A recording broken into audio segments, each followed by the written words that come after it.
haji itu adalah wukuf. Haji, ya.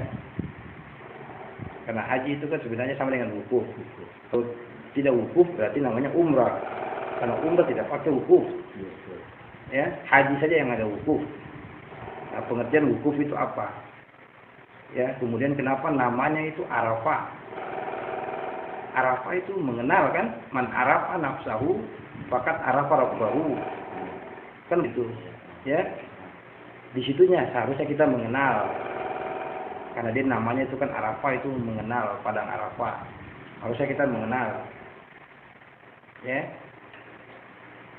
Harus kita mengenal. Begitu. Jadi yang mau dikenal ini yang mana? Kalau di sini sudah kita kerjakan. Di sana itu kita buktikan. Harusnya. Ya. Harusnya ya. Sebagai suatu pertama seperti keimanan tidak ada kan begitu. Kalau kita sudah buktikan, karena di sana itu ya dinamakan tanah haram, ya dinamakan tanah haram kan begitu. Berarti di sini kan tanah halal. Kalau di sana tanah haram berarti di sini tanah halal kan? Yang halal itu apa? Yang halal itu jasad. Berarti yang kita injak di situ jasad halal. Dia itu sifatnya itu fana, hancur. Ya, yang kita injak ini kita punya tubuh ini, jasad ini di sini. Karena dia sifatnya itu fana, halal, hancur.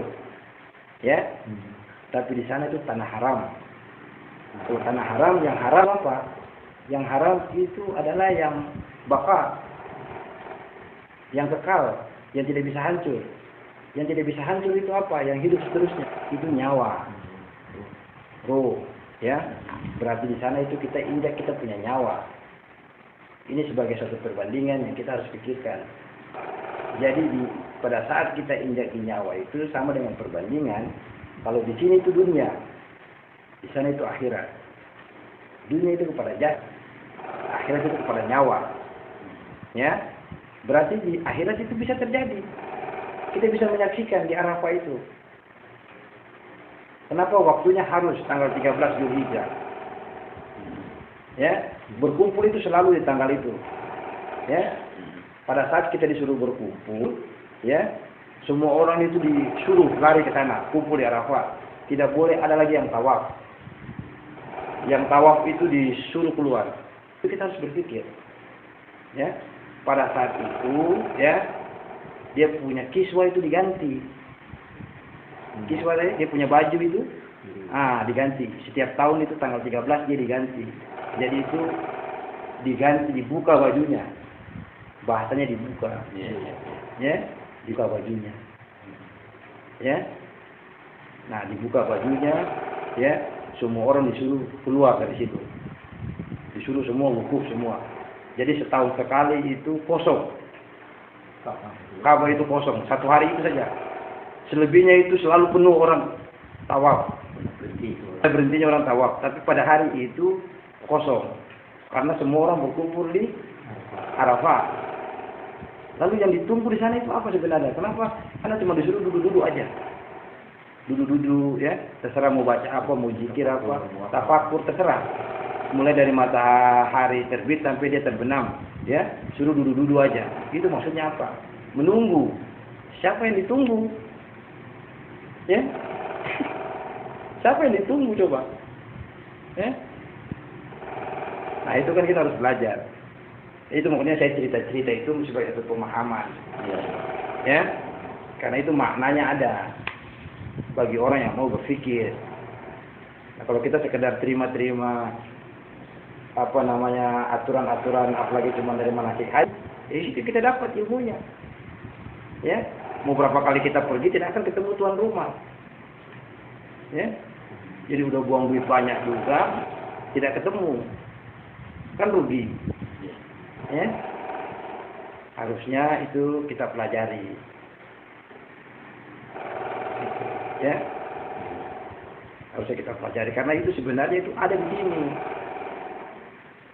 Prakteknya di sana, tapi dia ada di sini.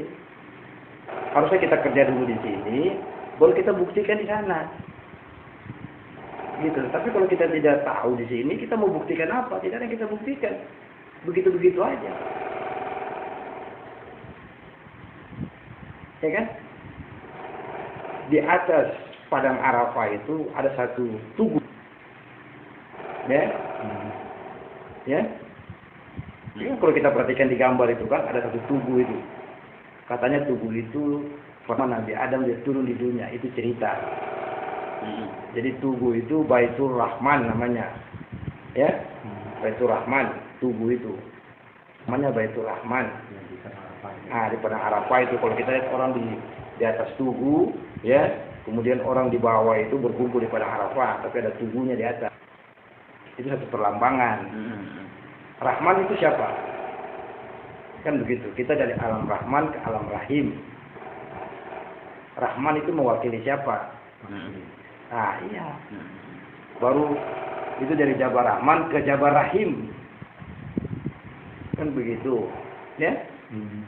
Jabar Rahman itu pada saat itu harusnya kalau kita berada di padang Arafah itu harusnya Jabar Rahman itu dia harus keluar satu nur. Kan kita lakukan di sini. Iya. Harus dia keluar satu nur pada saat itu dibuka perlambangan itu ya, baru dia masuk ke dalam bertemu ini. Ya, mau bertemu. Ya, tidak mungkin dia masuk gampang-gampang aja. Saya yakin itu. Pasti perasaan ini, Bapak, perasaan itu macam-macam, saya tahu. Ada perasaan bingungnya juga ada. Ada perasaan takutnya juga saya rasa ada. Tapi ada perasaan juga gembira juga. Oh iya ya, gembira saya nih, dapat cerita nih. Tapi kok lain ceritanya, saya takut misalnya kan. Ada bikin bimbang, bikin risau, segala macam perasaan campur aduk. Tapi nanti perasaan itu kita lewati, kita akan tenang. Begitu. Ya. Kita kan harus pakai ihram. Ihram itu kan dilarang. Haram itu dilarang. Seperti kita takbiratul ihram. Ya. Takbiratul ihram itu sebenarnya itu ihram itu artinya pintu masuk. Ya. Pintu masuk dari alam yang berbeda. Kalau tadi alam itu tanah halal itu secara dunia, masuk pakai ihram kita masuk ke tanah haram, itu berarti kita sudah di alam akhirat. Ya. Kalau takbiratan itu kita keluar dari alam dunia ke alam gaib. Iya, alam gaib. Alam gaib harusnya begitu. Masuk ke nyawa kan? Iya. Kalau orang takbiratul ihram itu putus takbiratul ihram, sebenarnya dia sudah harus fana. Kan begitu. Hilang dia. Dengan dia punya pengetahuan ilmu, dia satu kepada dia punya alam. Bukan dia ada di alam dunia. Kalau misalnya takbiratul ihram Allahu Akbar, Akbar selesai, tapi dia masih ingat yang lain, berarti dia masih ada di dunia. Kan harusnya kan dia pindah. Ya seperti ihramnya kita pakai pakaian ihram, masuk ke tanah haram, ya. Sama dengan kita masuk ke dalam kandungan ibu misalnya, kalau apa kan? Nah, berarti kita itu masuk ke dalam alam rahim. Misalnya kan?